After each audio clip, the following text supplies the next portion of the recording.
देखिए, tax deduction at source एक ऐसा टॉपिक है जो बहुत इंपॉर्टेंट है आपके लिए समझना। Because tax deduction at source आप सबका टीडीएस ज़रूर कभी ना कभी डिडक्ट हुआ होगा किसी ना किसी पेमेंट पे जो आपको रिसीव होती है। तो सबसे पहले आपको ये ध्यान रखना है कि जब भी आपका टीडीएस डिडक्ट होता है तो उसका टीडीएस सर्टिफिकेट आप ज़रूर ले लें, जो भी आपका टीडीएस डिडक्ट कर रहे हैं उनसे। और लगभग जब वो क्वार्टरली फाइलिंग करते हैं तो जिस भी क्वार्टर में आपका, जैसे अभी Q4 चल रहा है, तो जनवरी फरवरी मार्च का जो टीडीएस रिटर्न का ड्यू डेट होगा वो 31 मई होगा। तो कोशिश करें कि 31 मई तक आप अपना वो टीडीएस सर्टिफिकेट जनरेट करा के ले लें। बिकॉज ड्यू डेट के बाद तो डेफिनेटली कोई फाइल नहीं करता, ड्यू डेट तक ही लोग फाइल करते हैं। और जब वो फाइल करेंगे तो आपका सर्टिफिकेट जनरेट हो जाएगा, आपको मिल जाएगा। तो ये सबसे पहली चीज़ आपको ध्यान रखनी है। दूसरी बात ये है, आपका टीडीएस 10% से डिडक्ट हो रहा है और आप उसको समझ रहे हैं कि वो मेरी सैलरी का 10% डिडक्ट हो रहा है। आप जरूर ये देख लें कि जो टीडीएस डिडक्ट हो रहा है वो कौन से सेक्शन में हो रहा है। अभी आप कहाँ चेक कर सकते हैं? आप 26A में जाएं, वहाँ पर पहले इनकम टैक्स में क्रेडेंशियल नहीं बने तो क्रेडेंशियल बनाएं। 26A सेक्शन को सिलेक्ट करें, वहाँ पर आप चेक कर पाएंगे कि आपका टीडीएस कौन से सेक्शन में डिडक्ट हुआ। अगर वहाँ सेक्शन लिखा है 194J, तो आपको सैलरी नहीं मिल रही है, आपको प्रोफेशनल फी मिल रही है।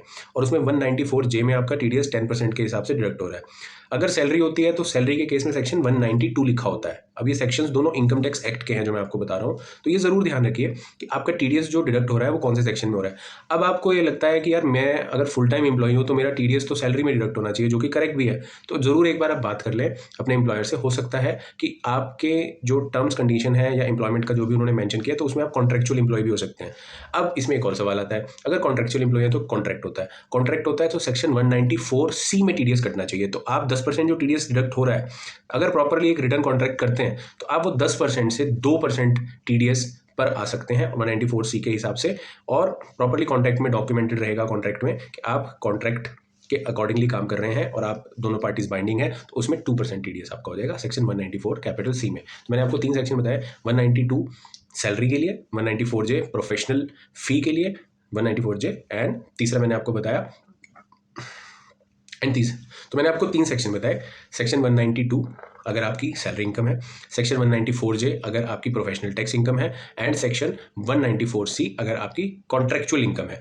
तीनों में टीडीएस कैसे लगता है? सैलरी के केस में टीडीएस डिडक्ट होता है स्लैब के हिसाब से 5%, 20% या 30%, जो भी स्लैब है। अगर आप ओल्ड रेट में है, अगर न्यू रिजीम में है आप, तो उस केस में आपका 10, 20, 30 जो भी न्यू रेट के 10, 15, 20, 25, 30 के हिसाब से जो रेट्स हैं वो आपके ऊपर एप्लीकेबल होंगे। और प्रोफेशनल टैक्स के केस में आपको 10% टीडीएस डिडक्ट होता है आपका। अगर वन टाइम पेमेंट है तो 30,000 से कम पेमेंट के ऊपर टीडीएस नहीं चाहिए चलता। बट अगर रेगुलर पेमेंट हो रही है और वो एक्सीड कर रही है 1 लाख से ज़्यादा, तो आपका 10% टीडीएस डिडक्ट होता है प्रोफेशनल टैक्स के केस में।